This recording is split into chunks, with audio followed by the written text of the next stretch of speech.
लोकसभा चुनाव 2024 का रिजल्ट सबके सामने है। एनडीए जो है वो 290 के आसपास सिमटा है और बीजेपी की बात करें तो 240 सीटें बीजेपी की आई है। कांग्रेस के पास 99 सीटें हैं। बहुमत का आंकड़ा किसी के पास नहीं है, लेकिन बीजेपी एक बार फिर से सिंगल लार्जेस्ट पार्टी बनकर सामने आई है। लेकिन सरकार बनाने के लिए उसे दूसरे दलों का सहयोग चाहिए होगा। नीतीश कुमार इस समय एक ऐसे नेता है जिन पर सबकी निगाहें हैं कि नीतीश कुमार इस बार क्या स्मार्ट प्ले करेंगे और क्या एनडीए की सरकार बनेगी। मेरे साथ प्रोफेसर दिवाकर हैं। प्रोफेसर साहब, रिजल्ट आपने देखे, सबसे पहले तो यही जानना चाहूंगा कि कैसे लगे आपको रिजल्ट, क्या एक्सपेक्टेड थे या नहीं? देखिए, एक्सपेक्टेड उस तरफ से नहीं थे क्योंकि एग्जिट पोल्स जो देख रहा था और उस एग्जिट पोल से पहले ओपिनियन पोल्स जो दिखाई दे रहा था, उससे लग रहा था कि बीजेपी खुद भारी मत से बहुमत से आगे आएंगे। जी, जाहिर सी बात है, उस सैंपलिंग प्रक्रिया में या एग्जिट पोल में ओपिनियन लेने के प्रक्रिया में कुछ गलतफहमी कुछ खामियां रही होगी, जिसके तहत कुछ राज्यों में, सब राज्यों में नहीं, कुछ राज्यों में जिस तरह से फेरबदल हुआ है वो पकड़ नहीं पाए। विशेष करके उत्तर प्रदेश में, यूपी में पकड़ नहीं पाए और पश्चिम बंगाल में पकड़ नहीं पाए। पश्चिम बंगाल में भी बहुत सारे एग्जिट पोल्स दिखा रहे थे कि बीजेपी बहुत अच्छा करेगा, ममता की तृणमूल कांग्रेस की प्रदर्शन उतना अच्छा नहीं होगी, पर नतीजा जो सामने आया, तृणमूल कांग्रेस ने बहुत अच्छा किया है और वहां से बीजेपी कम से कम 8 सीट खोया है।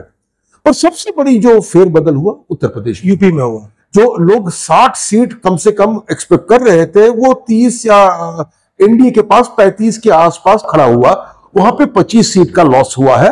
और राजस्थान में ओवरऑल पिक्चर और वोट शेयर अगर देखते हैं तो एनडीए के अनुकूल था, पर हर सीट में एक इंडिविजुअल फाइट होगा, तो राजस्थान में भी 10 सीट का लॉस उनको सामना करना पड़ा।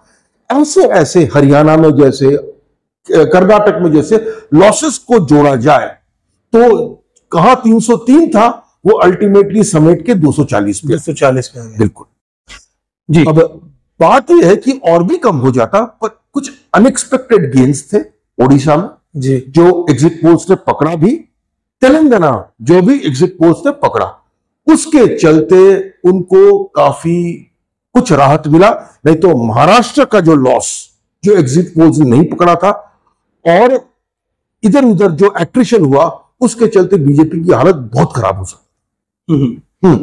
तो मैं मानता हूं यहां पे सब बीजेपी को सबक लेना चाहिए। कहीं ना कहीं एक डिस्टेंस आ गया है पार्टी में और लोगों में, विशेष करके जो फीडबैक मैकेनिज्म्स है। From time to time party workers, नेता भी इनको कुछ कहते रहते कि इन लोगों को ये महसूस हो रहा है, हमें ये तकलीफ हो रही है। समवेयर डाउन द लाइन मुझे लगता है कि ये ऊपर तक नहीं गया। हमें जो सुनने को मिलता है, उत्तर प्रदेश में स्टेट गवर्नमेंट की तरफ से सेंट्रल लीडरशिप को कहा गया था कि हमें कुछ सिटिंग एमपीज को ड्रॉप करने हैं। कहा जाता है, सुना जाता है कि वो एडवाइस नहीं ली गई। दूसरी बात यह भी मानना है कि जो इकोनॉमिक ग्रोथ और एम्प्लॉयमेंट की जो एक आशा लोगों में था इन 10 सालों में, वो पूरा नहीं हुआ, जिसके चलते कुछ ना कुछ डैमेज तो भारतीय जनता पार्टी को उठाना पड़ा है। यूपी के, खास करके ईस्टर्न यूपी में और वेस्टर्न यूपी में जिस तरह से लॉसेस हुए हैं, उससे पता चलता है कुछ प्रॉब्लम्स तो था, जिसके चलते पार्टी 280 नहीं देख रहा है और 240 देख रहा है। जी, तो अब अभी की अगर मौजूदा परिस्थिति की बात करें, एनडीए के पास तो बहुमत का आंकड़ा है, लेकिन बीजेपी के पास नहीं है।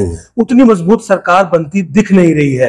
तो क्या लगता है आपको कि अभी के समीकरण क्या बता रहे हैं? सरकार फॉर्मेशन में क्या कुछ परेशानियां आ सकती हैं और क्या उनका निवारण होगा? देखिए, इसमें दो राय नहीं है कि अगर एनडीए में बीजेपी खुद बहुमत होता तो एक बात थी, और इस वक्त जो 2 मेजर अलायंस पार्टनर्स हैं, एक है आपका नीतीश कुमार जेडीयू और दूसरा है चंद्रबाबू नायडू। देखिए, अगर आप इन दोनों पार्टीज को कंपेयर करते हैं, जैसे लालू प्रसाद यादव के आरजेडी के साथ, इसमें थोड़ा बहुत अनुशासन है और चंद्रबाबू नायडू में विजन भी है जी। लोग भूल जाते हैं, आज तेलंगाना के हैदराबाद अगर आज एक आईटी कैपिटल है, ये चंद्रबाबू के नायडू के चलते हुए है।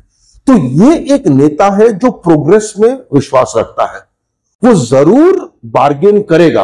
वो किस तरह का बार्गेन करेगा कि आंध्र प्रदेश को रिसोर्सेज मिले। जिस शहर को उसने चढ़ाया था, उठाया था, वो तेलंगाना का हिस्सा हो गया है। अमरावती को उसको कुछ करना है तो वो रिसोर्सेज मांगेगा। और मेरा मानना है कि बीजेपी का जो इंफ्रास्ट्रक्चरल थ्रस्ट है, ओवरऑल प्लानिंग में इसको आराम से इसको एकोमोडेट किया जा सकता है।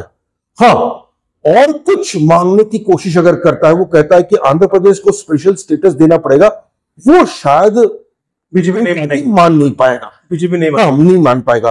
पर मेरा मानना है कि चंद्रबाबू नायडू चाहता है कि एक स्टेबल गवर्नमेंट रहे और आंध्र प्रदेश के लिए वो रिसोर्सेज मिलते रहे, ताकि आंध्र प्रदेश भी तेलंगाना जहां पे चंद्रबाबू ने पहुंचाया था वहां तक पहुंचे। जो पुरानी इन्वेस्टमेंट थी वैसा पुरानी इन्वेस्टमेंट थी, ऐसा कुछ हो। मुझे नहीं लगता उसमें कोई प्रॉब्लम होगा। बात है नीतीश कुमार बहुत स्मार्ट प्ले करते हैं, बहुत स्मार्ट प्ले करते। एक टाइम था जो नीतीश कुमार को लोग सुशासन बाबू के नाम से जानते थे, क्योंकि बिहार में जो पहली बार आए लालू जी को रिप्लेस करते हुए, पहले 5 साल उन्होंने बिहार का काफी छवि पलटा दिया था। उन्हें काफी सुधार दिया था। तब लग रहा था कि ये अनुशासित है। पर उसके बाद खास करके प्राइम मिनिस्टर नरेंद्र मोदी जब से बीजेपी का कमान संभाला, उसमें वो दोनों में केमिस्ट्री नहीं है, एक अनईजीनेस है। और इतने फेरबदल नीतीश जी ने क्यों किया किसी को समझ में नहीं आया, क्योंकि नीतीश जी का क्या फायदा हुआ किसी को समझ में नहीं आता। बिहार का तो कोई फायदा नहीं हुआ, बिहार का तो नहीं, कोई शक नहीं। ये देखना पड़ेगा कि नीतीश जी मांगते क्या है अपने लिए, बिहार के लिए। मेरा मानना है कि प्राइम मिनिस्टर मोदी एक ऐसा व्यक्तित्व है जो ब्लैकमेल के सामने वो सर नहीं टेकेंगे, वो नहीं टिकते। तो मेरा मानना है उनको जो मांगना है पहले से ये क्लियर कर दे, उनको चाहिए क्या। मेरा मानना है ओवरऑल मैनिफेस्टो और प्रोग्राम में इनकी मांगे इनकॉर्पोरेट की जाएगी। उसके बाद प्राइम मिनिस्टर का मोदी की ये आशा, ये अपेक्षा रहेगा कि वो अपना काम विदाउट इंटरप्शन करें। अगर ये नहीं करते हैं, हमें ये भूलना नहीं चाहिए कि जोड़ तोड़ की राजनीति बीजेपी भी कर सकता है, जिस तरह उन्होंने महाराष्ट्र में किया, बहुत सारी जगहों में किया। और उस जोड़ तोड़ की राजनीति में अब क्या हुआ है कि बहुत सारे राज्यों में जहां पर बीजेपी का अस्तित्व नहीं था, वहां पर ठीक ठाक अस्तित्व हो गया है। तो ये जोड़ तोड़ नीति की राजनीति जो लोग डर रहे हैं और वो सोच रहे हैं कि उस तरफ से होगा, वो जोड़ तोड़ की राजनीति इस तरफ से भी हो सकता है। मेरा मानना है नरेंद्र मोदी, अमित शाह जैसे सुलझे हुए खिलाड़ी, उनके पास तजुर्बा है, क्या करने का क्या नहीं करना वो जानते हैं।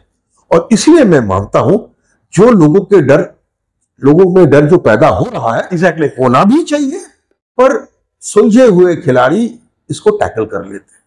मतलब ऐसा है कि उनके पास विकल्प रहते हैं कि अगर ऐसा, हमेशा विकल्प रहते हैं। किसने सोचा था कि महाराष्ट्र में न सिर्फ शिवसेना टूटेगा पर एनसीपी टूटेगा, तोड़ तो दिया इन लोगों ने। तो ये सब होते रहते हैं, ये बड़ी बात नहीं है।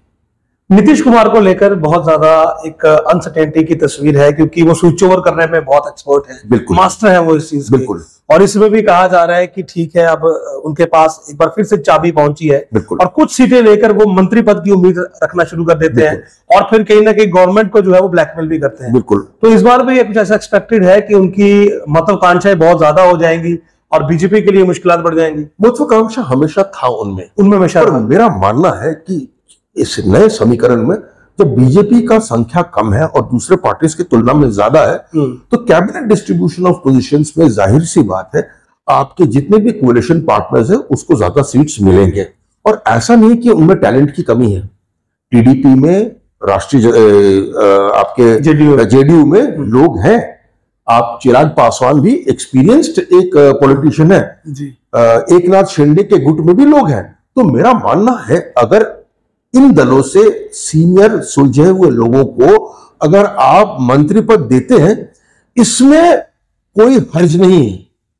इनकी परफॉर्मेंस कैसे होगा वो देखना पड़ेगा, क्योंकि नरेंद्र मोदी नॉन परफॉर्मर्स को बड़े रूथलेसली हटा देते थे, इसमें दो राय नहीं है। वो करना मुश्किल हो जाएगा। पर मुझे लगता है कि कैबिनेट चयन अगर ठीक रहा और अगर मैनिफेस्टो पे, प्लान ऑफ एक्शन पे सहमति हो गई तो ये पार्टी एग्जीक्यूशन में किसी से पीछे नहीं है। कोई भी प्लान किस तरह से एग्जीक्यूट करना है वो ये सरकार की सीख ले, और ये चंद्रबाबू नायडू भी जानता है और नीतीश कुमार भी जानता है कि एक एफिशिएंट गवर्नमेंट अगर सेंटर में हो, जो काम कर सकता है और रिसोर्सेज जनरेट कर सकता है, उसमें थोड़ा कम पावर लेके जीना बेहतर है, ताकि केवल एक पार्टी में, एक कोalition में जाना कि आपको बहुत सारे मंत्री पद मिलते हैं पर उस मंत्री पद कुछ कर नहीं सकता क्योंकि वो पैरालाइज्ड है। चंद्रबाबू नायडू, नीतीश कुमार दोनों शासन के बारे में जानते हैं, उनको पता है कि देश या राज्य तभी भी प्रोग्रेस कर सकता है जब मरकजी हुकूमत ठीक तरह से चलता है। तो मैं मानता हूं ये जो प्रॉब्लम दिख रहा है आपको, ये मैनेजेबल प्रॉब्लम है, इसमें कोई प्रॉब्लम ज्यादा आगे होना नहीं चाहिए। इंडी ब्लॉक की बात करें तो वो कह रहे हैं कि काफी अच्छा परफॉर्म किया उन्होंने, उनके लिए तो अच्छा बाउंस बैक हुआ है। देखिए, जो लगातार 3-4 साल बाद फेल कर चुका है और तीसरी बार भी फेल करता है, क्योंकि यहां पे फेलियर और सक्सेस मतलब क्या आप सरकार बना रहे हैं कि नहीं बना रहे हैं। तीसरी बार वो फेल कर रहा है, पर इस बार उनका नंबर कुछ बड़ा है। 40 मार्क्स पास होता है, मैं 12 मुझे मिलता था, आज मुझे 39 मिला है। हाँ, तो इसीलिए उनको लगता है कि बड़ी जीत हुई है। उनकी जीत बेसिकली उनको लगता है कि नरेंद्र मोदी का कद थोड़ा नीचे हुआ है, उसी से वो खुश है। बीजेपी को इस वक्त पूरा इंडी अलायंस के घटक दल अगर आप मिलाते हैं, उनके ज्यादा सीट्स मिला है। बिल्कुल, वोट शेयर बीजेपी का कम नहीं हुआ, बड़ा है। हाँ, एनडीए का फुल मेजॉरिटी है, और एनडीए में इसलिए कह रहा हूं क्योंकि ये प्री इलेक्शन एक अलायंस था, ये पोस्ट इलेक्शन जोड़ा नहीं जा रहा है, ये प्री इलेक्शन एक अलायंस था। तो इसीलिए जीतने वाला कौन है दुनिया को पता है, हारने वाला कौन है दुनिया को पता है, पर जीतने वाले की आकांक्षाएं ज्यादा थी, कम हुआ है, वो इसीलिए थोड़ा सा मायूस है। हारने वाला सोच रहा था कि इस बार भी हम बेसिकली खत्म हो जाएंगे, खत्म नहीं हुए, इसीलिए वो बड़े खुश हैं। तो यहां पे अजीब स्थिति है कि जीतने वाला थोड़ा नाखुश दिख रहा है, हारने वाले बेसिकली बल्ले बल्ले नाच रहे हैं। इस अम्यूजमेंट और कॉमेडी को अगर एक तरफ से रख दे तो ज्यादा कहने की कोई जरूरत नहीं है। क्या लगता है आपको, जो सरकार बनेगी एनडीए की 5 साल निकाल पाएगी? बिल्कुल निकाल पाएगी, इसमें मुझे कोई वजह दिख नहीं रहा है निकाल पाने का।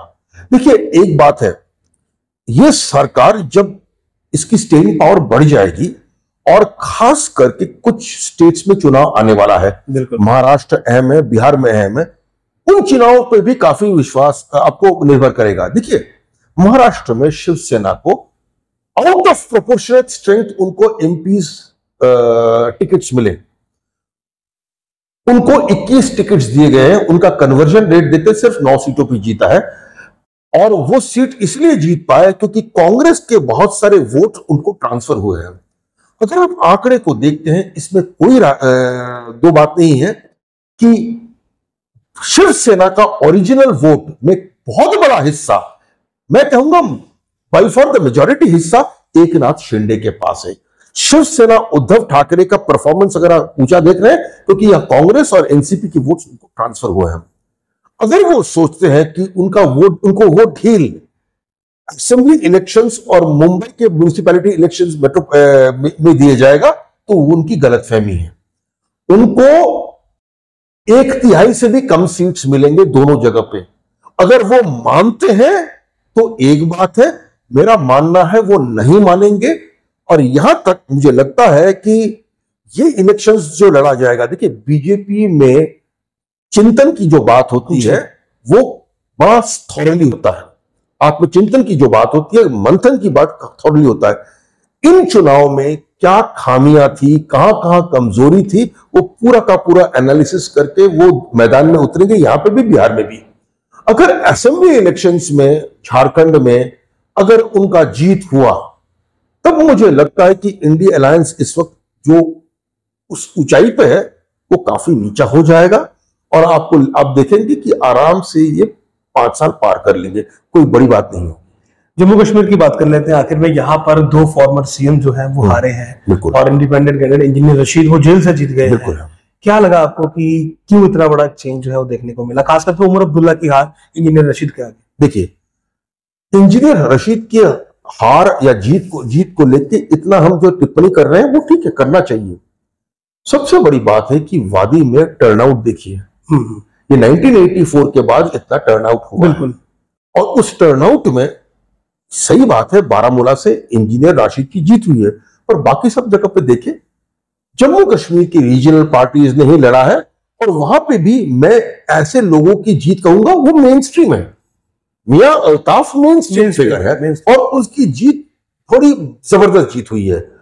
आगा Ruhullah Mehdi is also mainstream leader, नेंसी के है पर मेन स्ट्रीम लीडर। कभी कभी एक्सट्रीमिस्ट स्टेटमेंट्स देते नहीं है, कभी कभी उमर अब्दुल्ला भी देता है।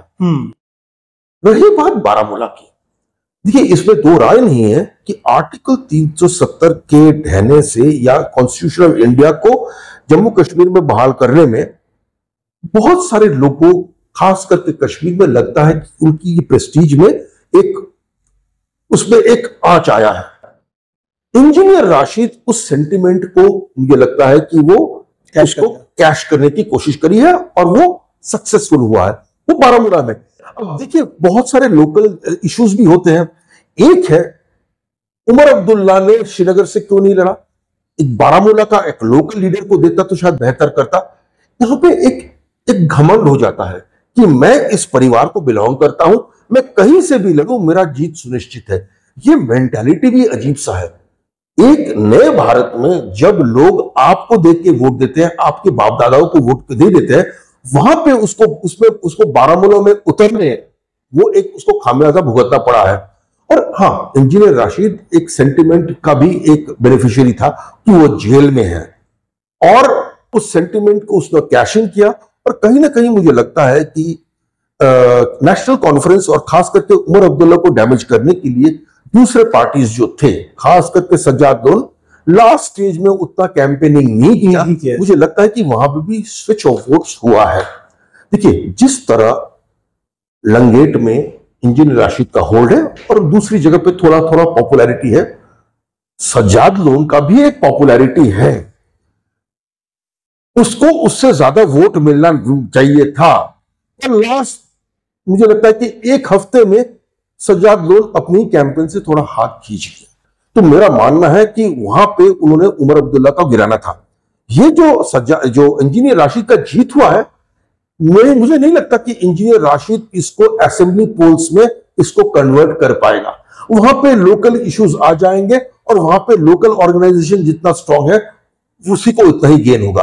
तो ये एक हुआ है, एक स्टेप हुआ है, एक आउटकम जो हुआ है, जिससे हमें थोड़ा बारीकी से देखना पड़ेगा। ये चेतावनी भी है जी। पर मेरा मानना है कि जो इस वक्त जम्मू कश्मीर में हमारा सिक्योरिटी ग्रिड है, कोई कुछ कर नहीं पाएगा। यहाँ पे बीजेपी ने कश्मीर में एक भी उम्मीदवार नहीं उतारा। लोगों को काफी उम्मीद थी कि पार्टी इतनी पावर है, सेंटर में है, 10 साल से है। कश्मीर को एकाएक छोड़ना सिर्फ क्या वजह नहीं, जम्मू कश्मीर में उन्होंने अनंतनाग रजौरी सीट भी उन्होंने छोड़ दिया था। बिल्कुल। देखिए एक पॉलिटिकल मैन्यूवरिंग होता है, आप चाहते हैं कि ऐसे एमपीज आए वहां पे जिसके साथ आपका कोलैबोरेशन हो सकता है। अब इनको लगा था कि अपनी पार्टी शायद कुछ कर पाएंगे दोनों जगह पे, वो हुआ नहीं। बट इसीलिए मैं मानता हूं कि ये मैच्योर एक स्टेप था जो काम नहीं किया। देखिए कभी कभी आपके जो दाव होता है, कभी कभी काम करता है, कभी कभी काम नहीं करता है। मैं मानता हूं उन्होंने जो किया सही किया, पर मैं पहले से भी जानता था ये काम करने वाला नहीं है। देखिए एक बात है, खास करके वादी में इस वक्त जो है, जिसके पास इमेज है कि ये प्रो बीजेपी है, उसका जीतना थोड़ा मुश्किल हो जाता है। अब मुश्किल ये होना नहीं चाहिए, क्योंकि दो पार्टीज पीडीपी और नेशनल कॉन्फ्रेंस दोनों कहीं ना कहीं बीजेपी से मिल चुके हैं। ये थर्ड पार्टीज कुल आवाम को ये कन्विंस करा नहीं पा रहे हैं कि जब जरूरत होती है these so called Kashmir nationalist BJP से हाथ जोड़ लेते हैं और दूसरों को दोष देते हैं कि तुम बीजेपी से मिला हुआ हो।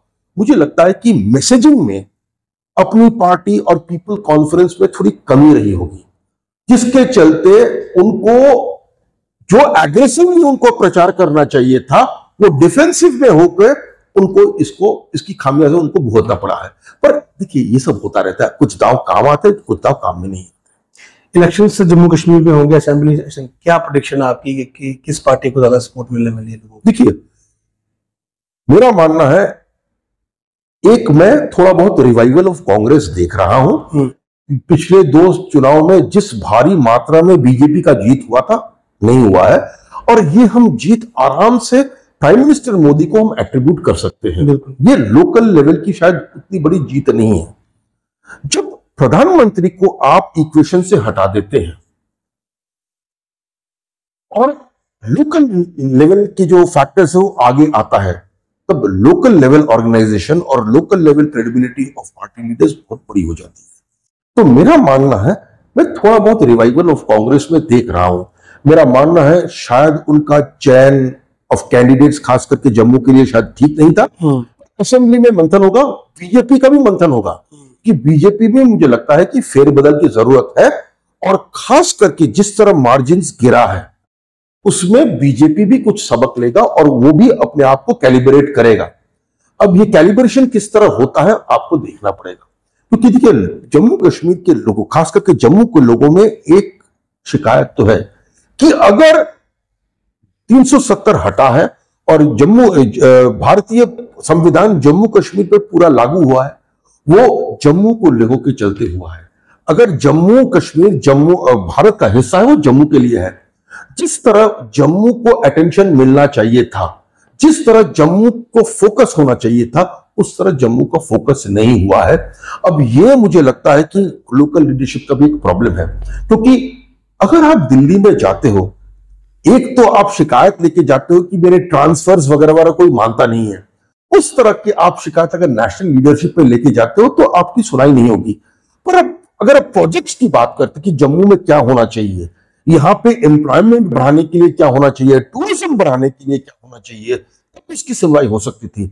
और जब तक बीजेपी लोकल यूनिट अपने आप को ज्यादा मैच्योर करता नहीं है, तब तक मुझे लगता है कि BJP will be on a back foot. पर कांग्रेस भी उस तरह रिवाइवल तो हुआ है, पर लोकल लेवल प्रोग्राम्स क्या है कांग्रेस भी अगर अभी तक तय कर नहीं पाया है। इस वक्त मैं जब सब पार्टीज को देखता हूं, उनका कोई मैनिफेस्टो ही नहीं है जम्मू कश्मीर के लिए। देखिए ये कहना हम आर्टिकल 370 वापस लाएंगे, ये होने वाला नहीं है। मैं स्टेटहुड वापस लाऊंगा, वो तो ऑलरेडी मरकजी हुकूमत कह चुका है कि आपका होना है। इसके अलावा आपके पास प्रोग्राम्स क्या है? और आप देखिए क्या हर पार्टी के पास इस वक्त कोई प्रोग्राम नहीं है। प्रोग्राम्स आ जाएंगे। दूसरी बात, लोकल लेवल इलेक्शंस में हर पार्टी हिस्सा लिया। क्या आपके नुमाइंदे जो सरपंच बने थे, जो ब्लॉक पंचायत में सरपंच बने, ब्लॉक प्रमुख बने थे, आपके जो जिला परिषद के जो सभापति थे, क्या उन्होंने कुछ काम करके दिखाया है? और बात यह है कि कोई भी पार्टी ने अपने लोकल रिप्रेजेंटेटिव्स और लोकल टीयर्स ऑफ गवर्नमेंट्स के नुमाइंदे को कुछ पुश किया या एनकरेज किया है, क्योंकि ये इस राज्य की ये बदकिस्मती है। यहां पे पॉलिटिशियंस ग्रास रूट एम्पावरमेंट को समझते नहीं है। उनको यही लगता है कि डेमोक्रेटिक प्रोसेस तभी आता है जब असेंबली के लिए इलेक्शंस होता है। देखिए आज जम्मू कश्मीर देश की तरह अर्बनाइज हो रहा है। इसमें जम्मू म्युनिसिपल कॉर्पोरेशन की अहमियत, श्रीनगर म्युनिसिपल कॉर्पोरेशन की अहमियत और जितने जितने भी क्लास बी टाउन्स है, इनकी इन कॉर्पोरेशंस की अहमियत बढ़ जाता है। हमारे मेयर्स ने क्या किया है अभी तक? कुछ किया है to turn Jammu into a smart city? आप कह सकते हैं कि हमारे ब्यूरोक्रेसी के पास कोई सपोर्ट नहीं है। अगर कोई प्लान लेके जाता है और सब स्टेक होल्डर्स उस प्लान में जोड़ते हैं, चेंबर्स ऑफ कॉमर्स को आप जोड़ते हैं, बुद्धिजीवियों को आप जोड़ते हैं, ट्रांसपोर्टर्स को आप जोड़ते हैं, और अगर आप प्लान बनाते हैं, ब्यूरोक्रेसी को वहां पे ना कहना मुश्किल हो जाएगा। Because technically after the 73rd amendment power तो आपके पास है। ये दूसरी बात है कि पावर एक कॉन्स्टिट्यूशनल अमेंडमेंट के तहत कभी आपके पास आता नहीं है, आपको लेना पड़ता है, क्योंकि नौकरशाही हर जगह कोशिश करेगा कि पावर उनके पास रहे। और यही नौकरशाही back to the villages programme भी किया है। तो इस नए समीकरण में आप में कैसे जूझे? आपके कंट्रीब्यूशन क्या था इन टर्म्स ऑफ आइडियाज और इन टर्म्स ऑफ गवर्नेंस, ये अगर देखते हैं तो अभी तक जम्मू कश्मीर के पार्टीज ज्यादा सीखे नहीं है। हिमाचल से कंपेयर करें या केरल से कंपेयर करें, सीखने के लिए काफी कुछ बाकी है। पर मैं मानता हूं लोकल लेवल जो वर्कर्स है, एमएनएस जो कहे ना कहे, उनको अब लोकल लेवल्स ऑफ गवर्नेंस में देखना चाहिए। उनको पंचायत में, ब्लॉक्स में और जिला परिषद में जोर शोर से पार्टिसिपेट करना चाहिए, हिस्सा लेना चाहिए और इनको एम्पावर करना चाहिए। डेमोक्रेटिक प्रोसेस के रिवाइव में ये अहम है जी। असेंबली में क्या होता है वो तो बाद में देखा है। बहुत बहुत शुक्रिया सर आपका।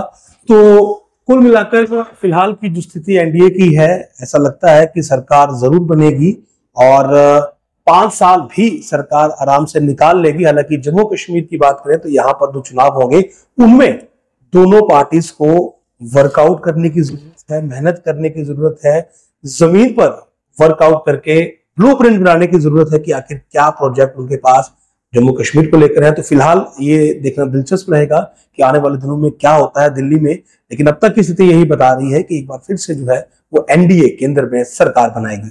नमस्कार।